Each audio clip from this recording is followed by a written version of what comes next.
You're tuned into Craft Cannabis TV from wherever you are in the world, day, night, morning, at work, skiving off.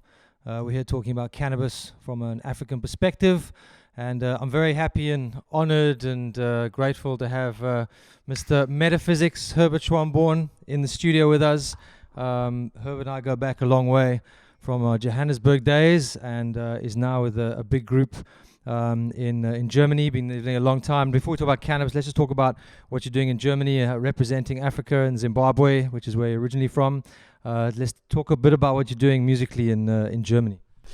Yeah, as you know, I'm in Germany because you've been in a couple of our music videos. You've been on set.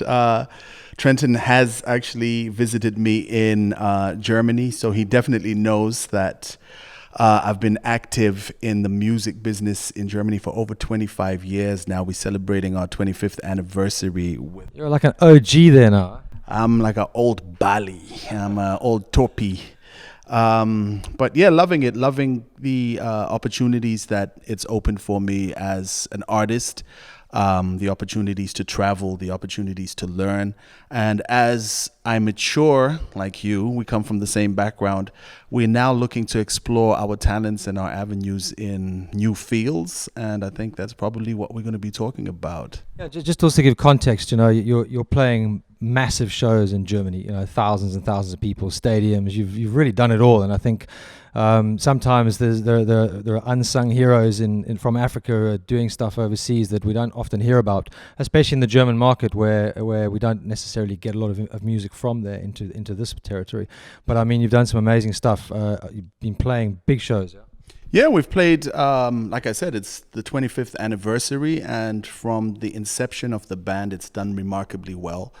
And of course, like you're saying, unsung heroes from Africa that probably go unrecognized. The leader of the band, the guy who actually created the band, Mr. Xavier Naidoo, is, you know, he has his heritage right here in Cape Town.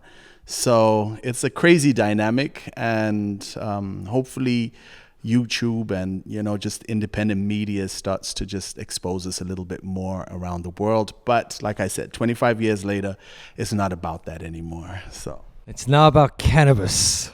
So let's talk about cannabis. We connected online a few months ago. You saw a post of mine, or I saw one of yours, and I was like, Herb, you in the cannabis game, or you said the same to me, or like, boom, let's talk. And tell us more about what you're doing in the cannabis industry. First of all, what sparked you to get into it, and then let's just dig into some of the stuff you're doing. I mean, we come from a culture of cannabis, whether we like it or not, especially through the influences of the music that we used to listen to. I'm sure me and you have smoked countless doobies during our recording sessions, feeling the need for inspiration or just to settle down or whatever it was. It was the hype at the time. And I think for a lot of us, we were introduced to cannabis culture through music. For me especially, I know that to be a fact with groups like the Funk Doobies or Cypress Hill or Snoop, and, you know, certain musical influences that were like, oh, what are they talking about? What is that? What is homegrown? What is, you know, these strands that and these names they used to come up with? But for me, coming from Zimbabwe, there was always somebody smoking weed because we come from a huge Rasta community. And so we were exposed to marijuana it's always been there. And I actually have a documentary that I put online. It's short, where I got to interview my mom about 9 years ago about why it was such a taboo to discuss marijuana openly. And at first she wouldn't talk to me, but once she got going, she even broke it down to her youth on a cultural perspective and how her grandfather, you know, used to use marijuana. So this is an ancient known remedy. This is something that maybe we probably would never have paid attention to if it wasn't for it becoming mainstream through the music, but it's always been there. And for me, as far as I can remember, I've always been in an environment where there has been active marijuana in the air. Yeah, I mean, I've had the same experience. You know, when you're in the music industry, cannabis and music go hand in hand, for lots of reasons, creativity, etc. So it's always been something that I've been exposed to since I was very young.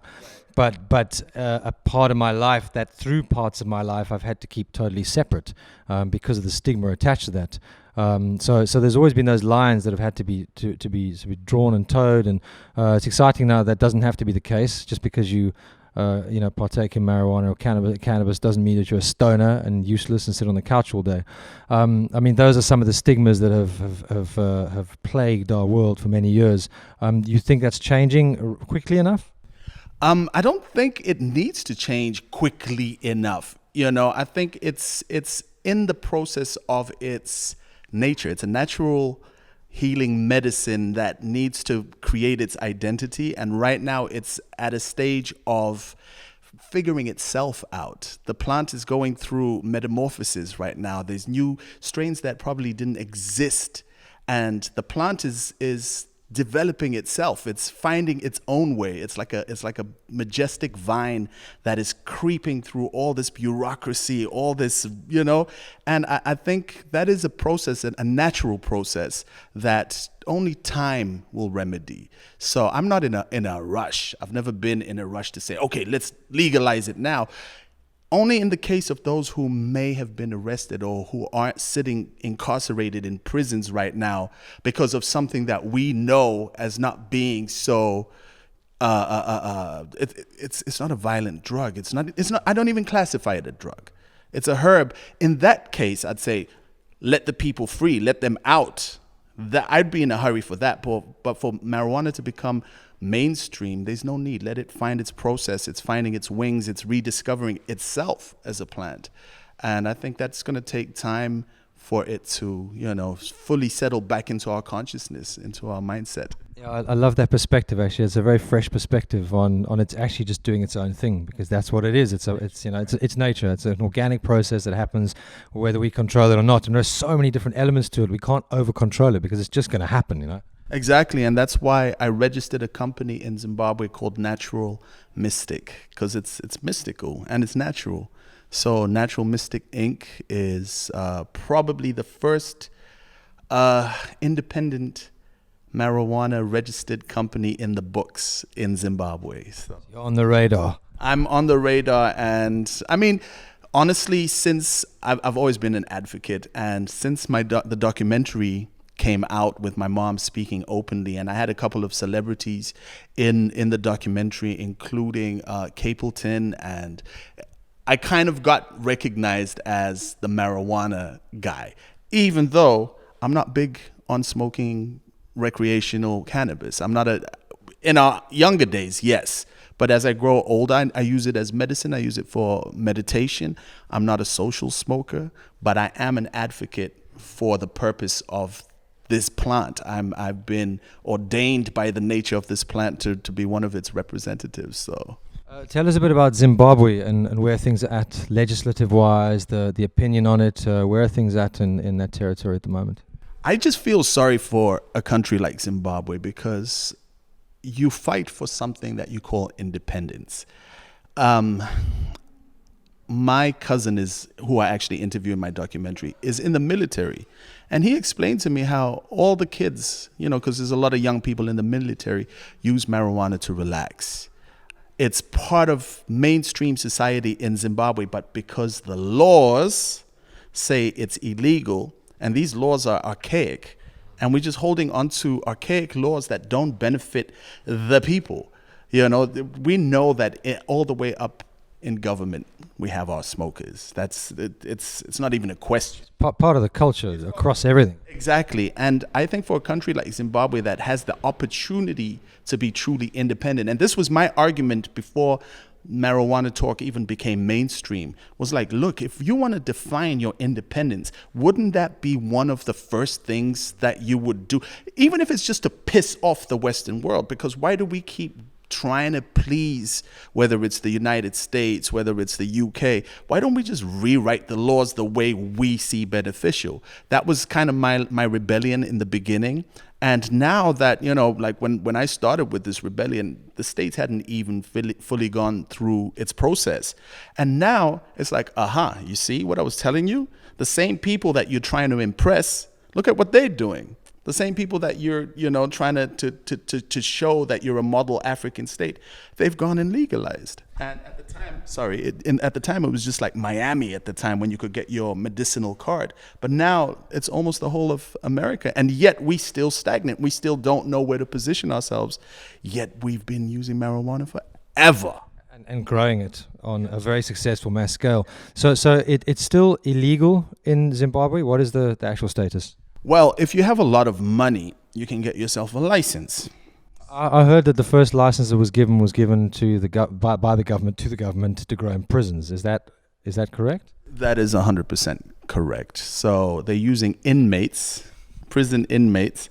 Who might be in there for cannabis.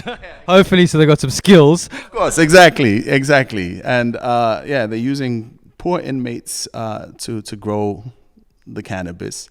But is that for export?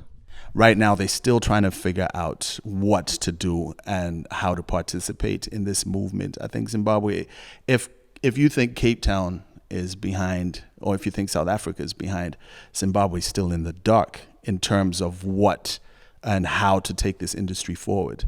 So, because the land is so fertile there, it's such a great place to grow. And we come from a culture of tobacco growers. You know what I mean? And it's a perfect alternative, and the climate is fantastic.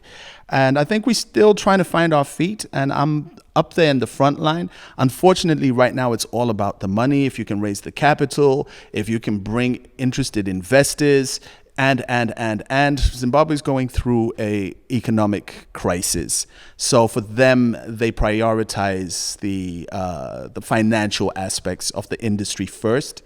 But I actually have a meeting when I go to Zimbabwe next week with the Minister of Health, and I plan to have a meeting with the Minister of Tourism as well to say, look, I've just come back from Vegas. I know what's going on in Vegas. I was smoking in McDonald's. Well, not technically. We rolled in McDonald's and we smoked outside McDonald's. I've just come from Cape Town, where you have taken me on a fantastic journey, seeing kids with their grow rooms and their LED lights, and everybody's kind of, Zimbabwe, wake up. We need to be part of this movement, and let's just break all the boundaries. Let's become a model country and say, we're going to take it a step further, and we're going to go full rec and start concentrating on tourist areas like Victoria Falls. Allow a couple of dispensaries. It's going to bring in tourism. It's going to bring in the capital that they want.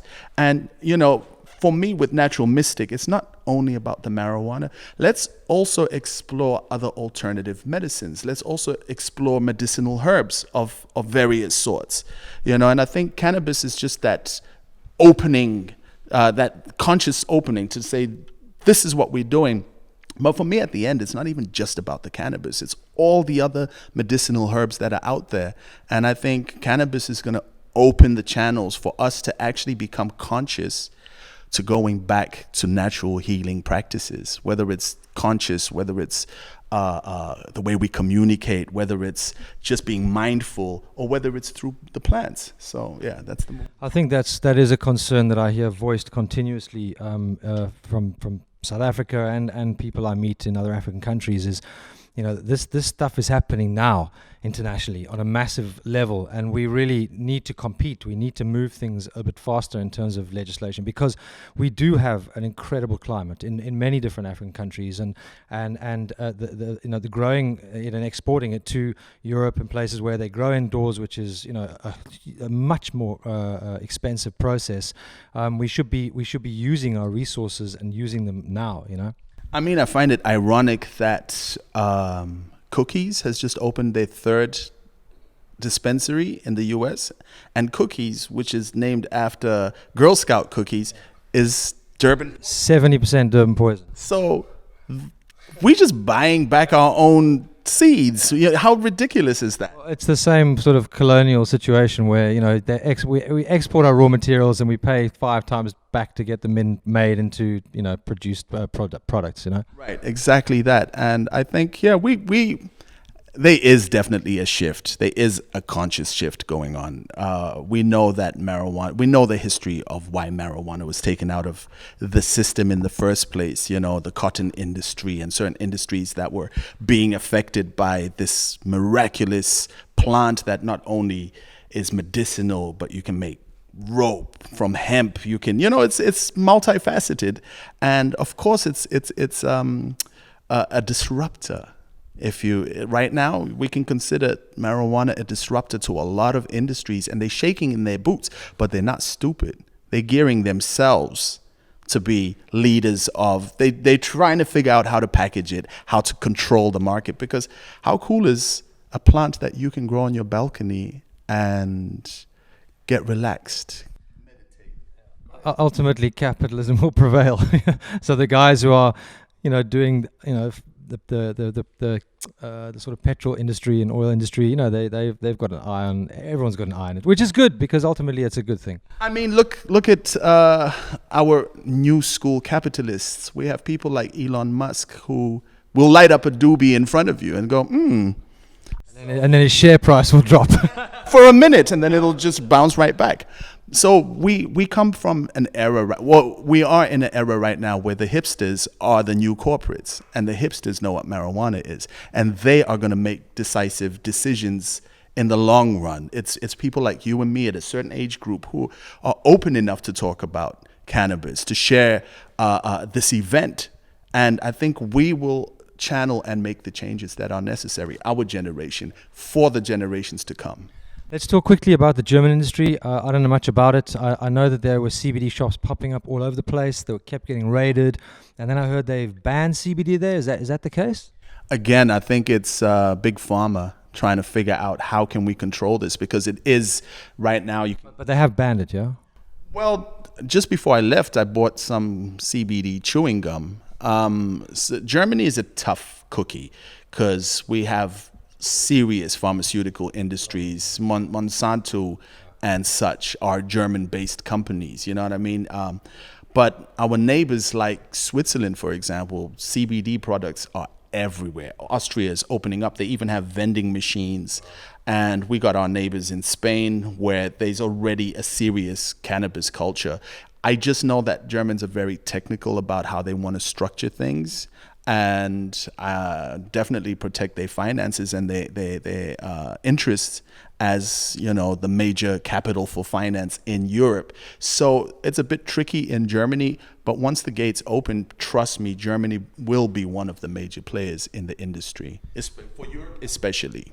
Of course, you know, as the Germans do. Once they get onto something, they do it properly, you know. Just quickly, what are your plans in the next sort of 6 to 12 months? What can we expect to see from Natural Mystic? Obviously, you're down here meeting people, getting to know people. You've been to the States. What's the next step for you? Well, like I said, go and speak with the ministry. I have a couple of proposals on the table. I have some people who are willing to back the projects that we're doing. I've been looking for the expertise. I've been looking for people who can help me. I've been looking for knowledge that we can apply on an African scale, because I'm not an expert. I'm just somebody who's passionate. And I've been growing my network. And in the long run, it's to leave it in the hands of capable people, passionate people.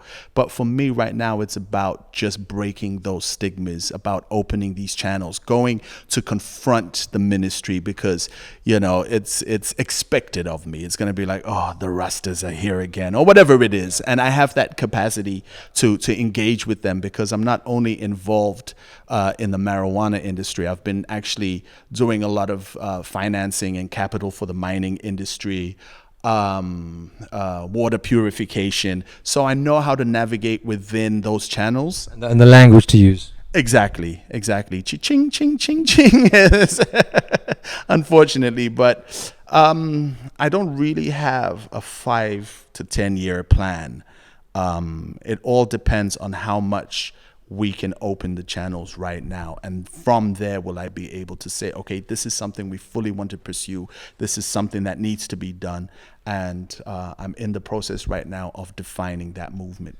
I think Zimbabwe has huge potential, and that with all your international knowledge and your connections in Germany, I think you're doing amazing things trying to bring it online there. So good luck Music and cannabis, bro. You can't go wrong. They're a good combination. Thanks for being with us on Craft Cannabis TV and visiting us. It's been really amazing to have you in Cape Town, showing around, checking out the scene. Yeah, I'll be over to visit you soon in Germany, I'm sure. Yeah, cool. Or Zimbabwe, yeah. Metaphysics, aka Herbert Schwamborn, very, very big, prolific Zimbabwean artist doing amazing things in Germany. Thank you for joining us. Peace.